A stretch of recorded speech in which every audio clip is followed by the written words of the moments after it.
that this is the time for Hùng Cao. Hùng Cao is the man for this time. We have referenced the fact that he's an immigrant and that there are a lot of immigrants in Loudoun County. The great Democratic Party project of allowing so much illegal immigration has the goal of trying to increase the size of the Democratic Party because they believe that immigrants will come here and be grateful to them for letting them in. I think there's a great false assumption there. Republicans love immigrants. It is immigrants like Hùng Cao and many of you here today that actually understand the kind of conditions you came from and what you were seeking when you came to America, legally or illegally. So I think that Hùng Cao can win in November. He can win on May 21st. And I'm very proud to introduce the next congressman for the District 10 of Virginia. Thank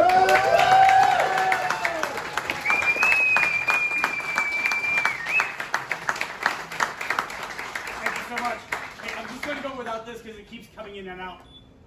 Ladies and gentlemen, thank you so much for being here. My good friend Tom, who owns Phenomenal, thank you so much for opening your doors for us. And thank you for opening this venue for us. Ladies and gentlemen, when I was 4 years old, my beautiful mother had to sew into our clothes.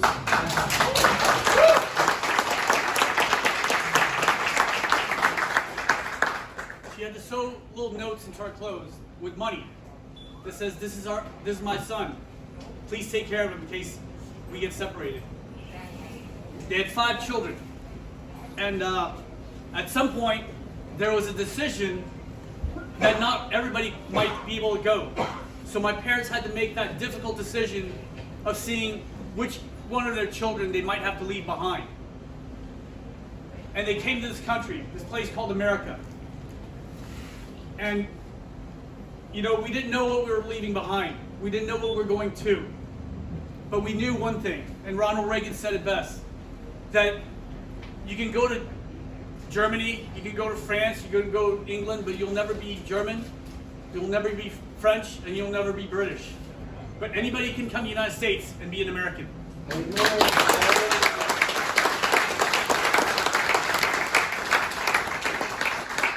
I believe in that so much that I spent an entire career fighting to make sure that our children will never wake up one day without a flag to stand under or a country to call their own.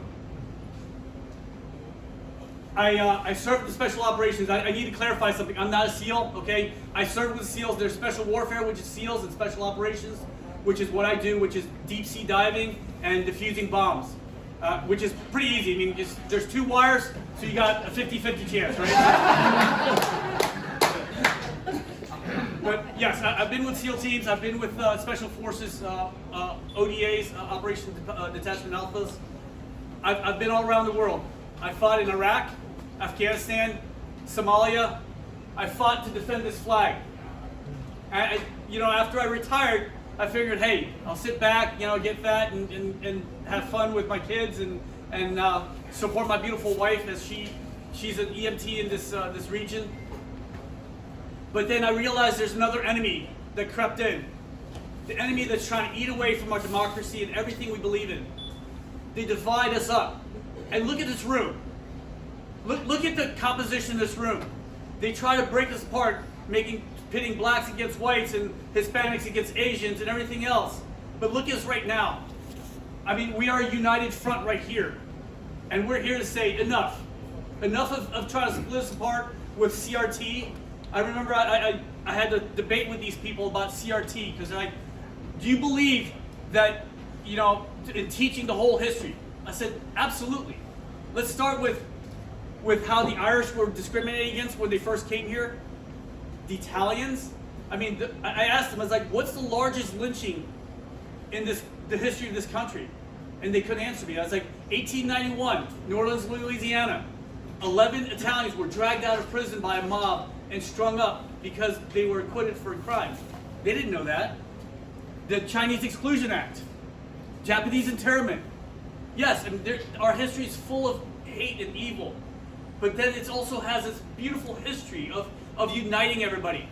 Our history, our country's motto is E pluribus unum, out of many, one. And look at us here, we're one. We're one nation under God that believes in the American dream, that believes that America gives you this ladder of opportunity, but you still have to climb up yourself. Things aren't handed to you for a lifetime. You have to reach for it yourself. My parents sacrificed. My mom pinched every single penny. You know, like we had shampoo, and my dad would add a little water in there just to make it last a little longer. I mean, those are things you do as a family to make ends meet. We didn't expect for handouts. We didn't want lifetime handouts. We just wanted the opportunity for our children and our children's children.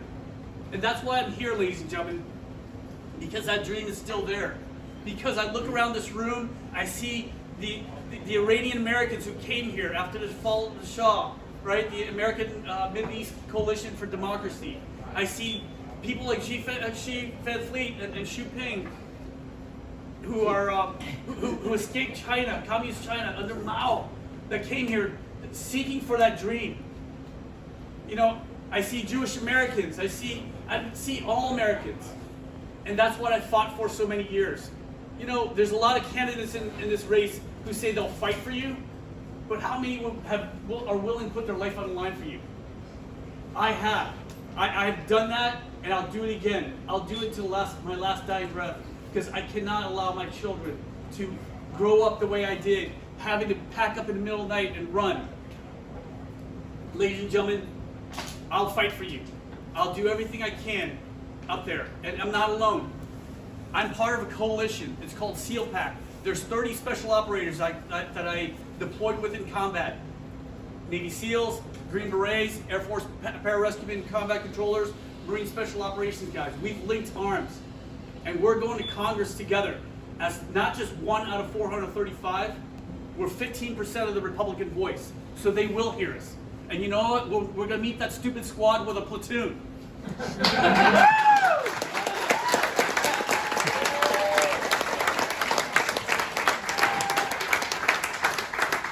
We're going to say, this is not what we fought for.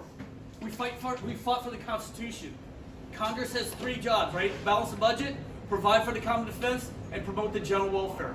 Everything else needs to be pushed down to the states. It belongs to the states. Wonderful governors like Glenn Youngkin, okay? And Virginia spoke in this time too. They're tired of career bureaucrats, right? They want outsiders like Lieutenant Governor Winsome Sears and Attorney General Jason Miyares.